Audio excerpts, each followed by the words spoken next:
Hey, everybody. Thank you for coming. My name is Ed Cogdell, and I'm a grateful believer in Jesus Christ. I struggle with anxiety and depression, addictive personality, and procrastination. I've been delivered from deep sadness, anger, and so many more things. People have called me a jack of all trades because I have changed paths so many times in my life. I've been up and down, seen the tops of mountains and the deepest valleys. I've known so many people in my life and lost so many just the same. I love the Lord with all my heart.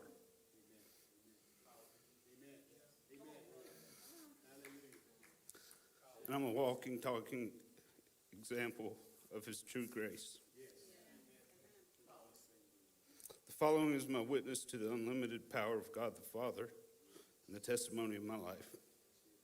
My hope is that someone, if only one, will be saved from the hell that they are living in and the misery that I've endured. In 1978, my mother and father gave birth to a healthy baby boy.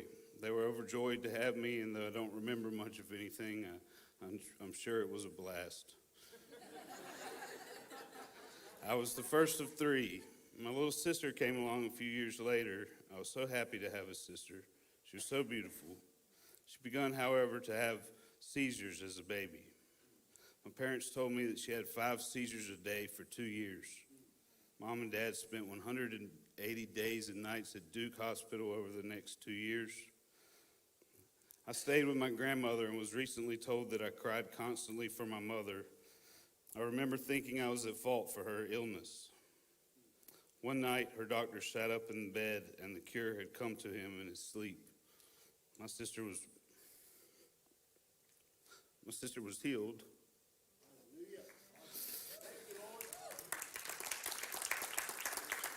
She's not had any health problems since then. My mom was a teacher and the next year went back to school, and she found a babysitter that was on her way to work. I don't remember all too much, but I do remember the lady's older sons yelling at me and telling me to shut up and be quiet. I held on to my mom's leg and buried my fingers in it, repeatedly begging her not to make me go back.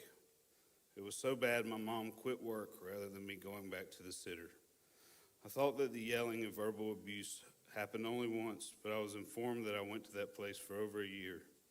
I do not know to this day how many times it happened, but I do know that I was severely affected by what went on in the house. The next few years were good as I started school and made friends. I played sports at the boys' club, but after a few night matches, I began to have breathing problems. My asthma was severe, and I had to use a nebulizer and take prednisone for several years. I developed a really pudgy face from the medicine, which opened the door for bullying. A year or two later, I joined Boy Scouts. I had no idea that kids could be so cruel. I had an overbite and a swollen face. I was the perfect target. I was constantly picked on for having buck teeth and being fat. Nonstop harassment, which included being held down and punched till my arms were black and blue. The worst of it was getting wedgies. If you aren't aware, a wedgie is when someone grabs the back of your underwear and snatches it upward. Furthermore, on several camping trips, I was hoisted onto a table and given a big wedgie. Several kids held my legs, several held my arms, while the rest of the group snatched my underwear until my backside began to bleed. I learned many life skills that I hold in high regard during my scouting years, but I rarely associate with most of the guys from back then. Not long after that, I had a panic attack, age 11. I was so upset that a friend gave me a Xanax to calm me down, and it worked. This was the gateway, the moment I realized that there was something out there to help me cope with all of my sadness. I began to steal them from a family member. This was the beginning of my addiction. Next came cigarettes, and by 9th grade was smoking, taking Xanax, and now drinking. By 10th grade came the marijuana. In 11th grade, I added LSD to the buffet. I basically stumbled through high school in a big fog. Though I wasn't at my best, I was accepted to East Carolina and went to college in the fall of '96. Upon starting school, I thought it would be best to join a fraternity. Probably the worst idea ever. I was trained to be a professional partier, and I was determined to be the best. I also added cocaine to my repertoire at this time. It was at this age that I became sexually active. I'd been out to a nightclub with friends that offered penny draft to minors and came home extremely intoxicated. A girl I did not know came looking for my roommate who was not there. She was drunk as well, and we engaged in sexual intercourse. The next day, my big brother in the fraternity gave me a real hard time. I can hear his voice echoing in my brain saying, "Aha, you've got AIDS." He and others kept saying it for months. The hazing was relentless, and to this day I have hypochondria, problems trusting women, and my own sexuality. This was the late '90s, and I found myself deeply depressed and constantly looking for acceptance, as well as something to make it better. A new drug had hit the college scene called ecstasy. I took this drug along with all the others quite frequently. Its euphoric effects seemed comforting. My mom was diagnosed with breast cancer that year, and I was devastated by her diagnosis. I was so lost and in despair. Throughout the course of her many surgeries, I turned up the volume on the drug and alcohol use, somehow thinking it would make things better. And all the while, I considered myself a casual drug and alcohol user. My habits increased and my mental state declined. By this time, I was taking a fistful of psychiatric medications combined with all of the substances I've mentioned. I failed out of school. I was ashamed and embarrassed. It seemed that my fate was to work in a restaurant as a busboy. The place was fancy, and I saw opportunity to excel. I moved myself through the ranks from lunch waiter to dinner waiter to bartender, then bar manager. I was named the general manager of that fancy restaurant at the age of 22. I'd like to note that in 1 year I made over $100,000, and it all went up in smoke or down the hatch. I did have real talent, though. I asked to begin training as a chef in addition to running the restaurant. This was the first thing that ever made me feel worthwhile, and I absolutely loved it. I was very passionate about putting a smile on a customer's face. Not long after, I had the opportunity to open a bar with a friend. I left the restaurant and went with a friend. This only compounded my addiction issues. The bar was very successful and popular, and I made my own schedule. There were many late-night parties, many women, and many drugs. One night I was involved in a fight where my knee was broken. The doctors prescribed me what would soon prove to be my worst enemy, opiates. I was given strict orders to stay off my knee completely. After a short time on the sofa, I knew I needed money to support myself and my habits. I would lay on the couch all day with ice on my leg, and then at night strap on a tight brace and consume the whole day's allowance of pills and go to work. My leg is to this day much weaker than the other and problematic. I'd say if the devil had a drug of choice, it would be opioids. This was the beginning of my biggest nightmare with substance. I jumped around over the next several years after managing the bar in Greenville. I moved to Cape Hatteras to work in another restaurant and take a break. To my surprise, cocaine was rampant. I was delighted. Many times I would snort a whole bag of cocaine off the back of the toilet at work. I worked both on the floor and in the kitchen. The partying was like nothing I'd ever seen. To my benefit, the worst hurricane to hit the Outer Banks in years struck in the fall of 2002, and I was forced to move back to Greenville. I resumed managing the bar in Greenville and somehow was accepted back to ECU. I pulled myself together and had 2 years left to graduate, and I did. Walking across that stage with a 3.1 GPA was a feeling of accomplishment I've only felt a few times. It felt good. Soon after graduation, I left Greenville and went to Wilmington, where I worked in another fine dining restaurant. All was well for a while until a coworker offered me OxyContin. For those of you who don't know, this drug is one of the strongest opiates made. One 80 milligram pill can have a street value of up to $80. It didn't take long at all before I was flat broke.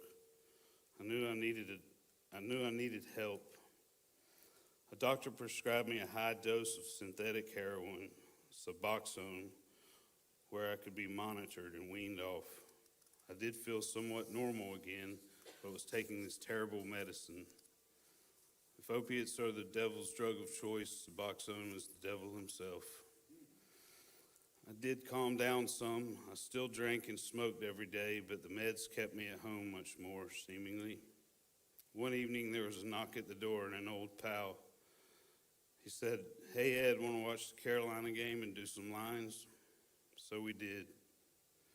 That night, I sat up in my bed and exclaimed, "Oh, God." It felt like a panic attack, but much worse. This was the first time I heard God's voice.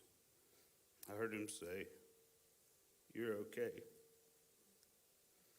It was calming and gave me my wits enough to drive to the hospital. I had suffered a heart attack. One of my lowest moments was calling home on Easter Sunday and telling my parents that I wouldn't be home for church because I was in the hospital. Not long after, I made up my mind that I needed to change and that I needed to quit taking Suboxone and the 3 Xanax I was taking daily. My stubborn self decided against the doctor's orders to go cold turkey. This was the sickest I have ever been, by far. 30 days and 30 nights of pure hell. Sleeping 1 hour a night, laying in the floor in a ball, trembling, vomiting, and even going to the bathroom on myself. I heard God again. The next day, day 31, I felt just a tad better than before, and I eventually recovered. For the first time in my life, I felt free. I had done it. I moved home and found a job managing a restaurant. Soon after, I noticed a vacant building and inquired about renting it. My former friends from the bar in Greenville wanted to buy it and build a first-class restaurant. Meanwhile, I met a beautiful girl at the farmer's market in Raleigh. We began to date, and soon after she moved to Goldsboro, I was in love. Me and the partners began renovating the building. Upon their recommendation, we named it Ed's. It was like a dream come true, a place where I could cook what I wanted, design the place to my taste, and it was even named after me. The place opened and was a huge hit. The first year, we sold over $1 million worth of food, won Business of the Year for Wayne County, and were featured on television. We cooked for world leaders and top military officials. It indeed was a dream come true. I asked my girlfriend to be my wife. She was so excited, and so was I. Everything was going to be all right. One thing I didn't consider is that it doesn't sit too well with a lady. It's when you strap on your boots at 8 a.m. and don't come home till after midnight smelling like liquor every day. My work schedule began to strain our relationship.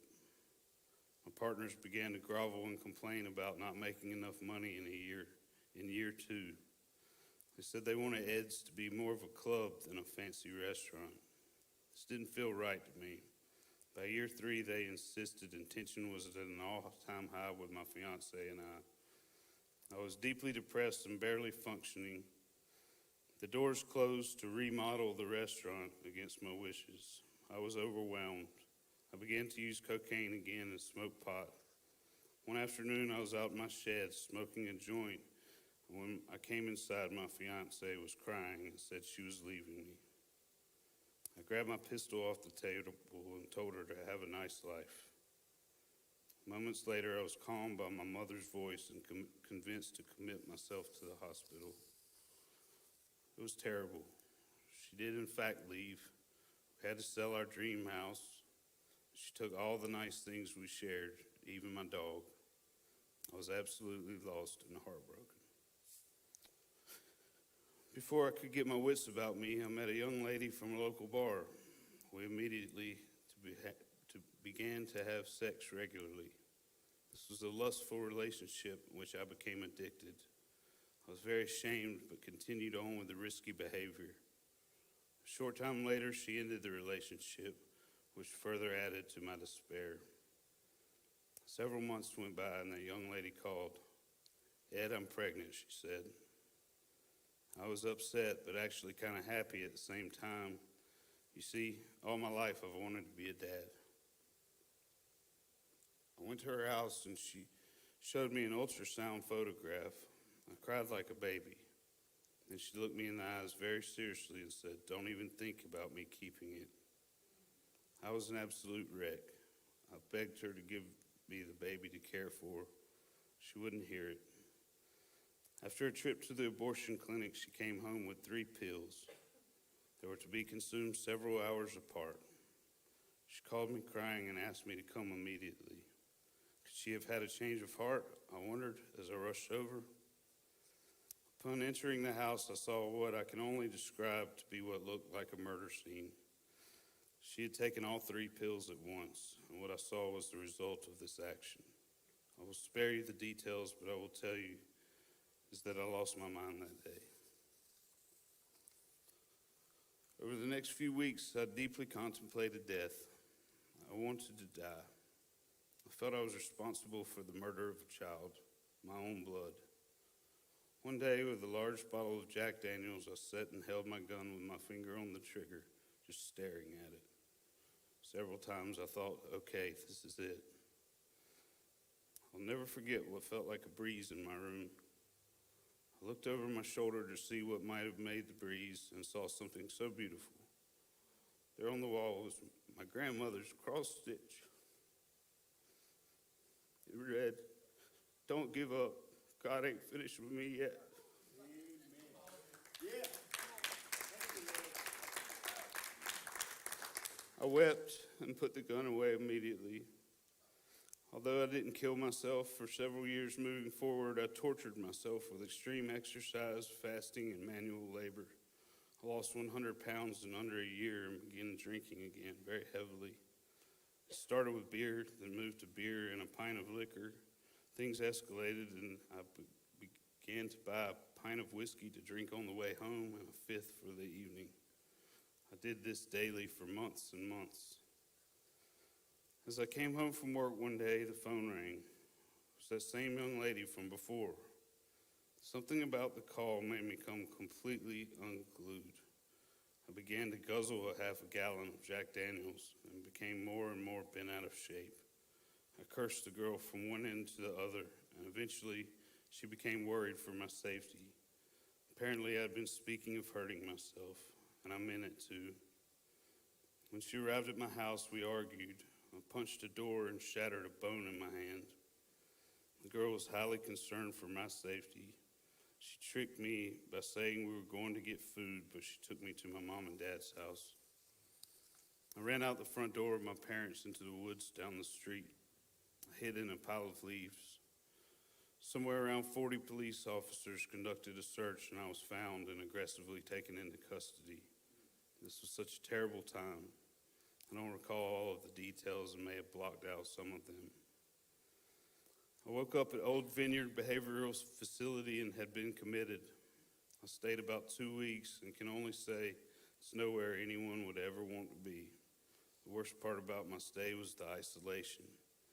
I prayed and prayed, and honestly, it was God and God alone who brought me through it. After I got out, I was alone at home, and word had traveled through town that I was a madman. No one called. Even some of my old friends would turn and walk the other way when they saw me. It seemed that the thousands of friends I had as a restaurant owner had dwindled to 2 or 3. I became lost in my thoughts and hopeless, but God. Yes, but God. Amen. Around the holidays of 2021, I became ill. I hurt inside and ended up having emergency hernia surgery on December 16th and diagnosed with COVID on Christmas Day. I somehow managed to become sober through it all, but lost my mind in the process. I was so broken and lost. I needed healing. A friend told me about Recovery Live in passing. As the days went by, I fell deeper and deeper into depression. Finally, on January 7th of this year, I came here to this very room. I was broken and could barely walk. I asked the greeter for Rich, and he pointed me towards the front row right here. I'll never forget Rich's kind words as I cried and told him about myself. He said, "You've come to the right place. This is what we do here. You're in good company, my friend."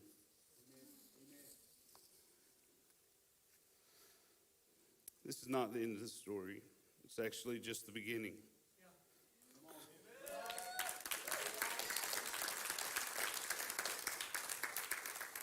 Because of this program, Recovery Alive, I have a new life. I've worked the 12 steps and have seen the results.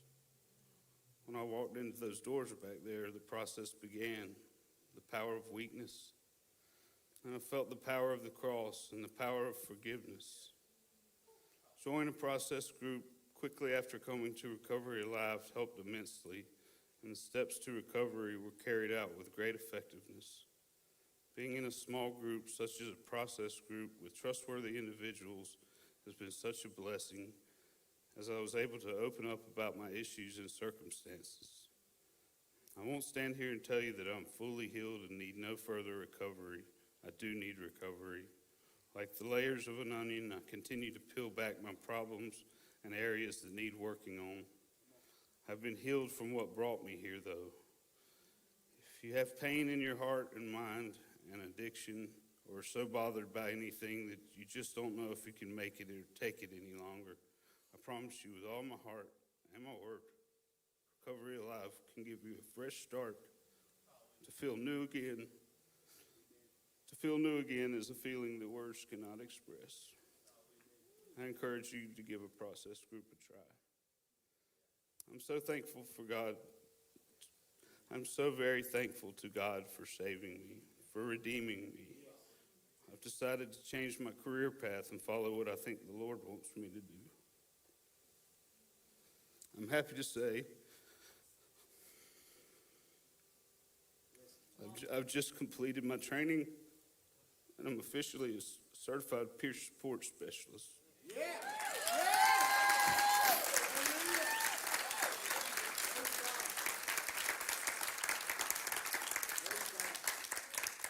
I will assist others with mental health and substance abuse recovery.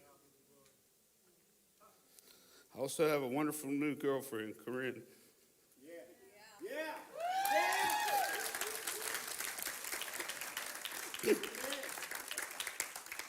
And you know what? She loves me just the way I am. Praise God. I have a new life and a renewed relationship with my family and some of the best friends an old boy like me could ever dream. His power is unlimited, y'all, and it can never be exhausted. I'd like to read a scripture for you and those of you who need to hear it. Revelation 3:5. He that overcometh shall be clothed in white. I will not blot him out of the book of life, and I will confess his name to my Father and his angels. Finally, I'd like to thank my family. Thank you for sticking with me. I love you. I'd mostly like to thank you folks. You've been there for me when I needed someone, and I thank you, and I mean it. And thank you for letting me share.